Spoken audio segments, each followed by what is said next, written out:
Hello' everyone welcome back to Rajasthan ছিৰিজৰ প্ৰথম ব্লগলৈ আৰু আজিৰ ভিডিঅ'টো আৰম্ভ কৰিছোঁ ট্ৰেইনৰ পৰাই। আমি ট্ৰেইনেৰে যাত্ৰা কৰিছিলোঁ ৰাজস্থানৰ বিকানেৰ নামৰ চহৰখনলৈ।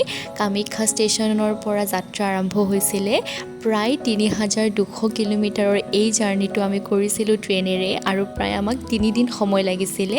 খুব দীঘলীয়া যাত্ৰা আছিলে আৰু মোৰ জীৱনৰ প্ৰথমটো এনেকুৱা দীঘলীয়া যাত্ৰা ট্ৰেইনেৰে কৰিছিলোঁ। খুব অতিকৈ মেমৰেবল বুলি ক'ব পাৰি যে তেনেকুৱা এটাই যাত্ৰা। গতিকে ভাবিলোঁ গোটেই ছিৰিজটো আপোনালোকৰ সৈতে শ্বেয়াৰ কৰোঁ ব্লগৰ জৰিয়তে। আমি অসমৰ পৰা যাত্ৰা আৰম্ভ কৰিছিলোঁ লাহে লাহে ৱেষ্ট বেংগল, বিহাৰ আৰু তাৰ পাছতে UP, লক্ষ্ণৌ, দিল্লী, গোটেইখিনি ভাৰতবৰ্ষৰ যিমান ঠাই আছিলে মাজে মাজে গৈ আছিলোঁ। ট্ৰেইনত আমি বহুত মাজে মাজে জাংচনবিলাকত ৰখিছিলোঁ। ট্ৰেইনৰ খুব মেমৰেবল টাইম আছিলে আৰু লাহেকৈ অৱশেষত গৈ আমি পাইছিলোঁগৈ বিকানেৰ চহৰখন। বিকানেৰ গৈ আমি তৃতীয় দিনা ৰাতিপুৱা প্ৰায় 5 মান বজাত পাইছিলোঁগৈ। দেখিছেনে 5টা বজাতো একেবাৰে অন্ধকাৰ হৈ আছে, যিহেতু তাত একেবাৰে শেষৰ ফালে সূৰ্য উদয় হয়।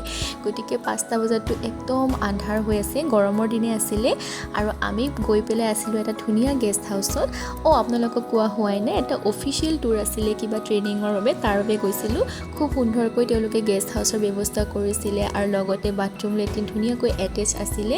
গতিকে ধুনীয়াকৈ গৈ পেলাই ৰাতিপুৱাই ফ্ৰেছ হৈ পেলাই আমি শুই দিছিলোঁ আৰু তাৰপিছত 8টা-9টা বজাত উঠিয়ে চাওকচোন মোৰ খিৰিকীৰে ৰাজস্থানৰ বিকানেৰৰ এক সুন্দৰ দৃশ্য।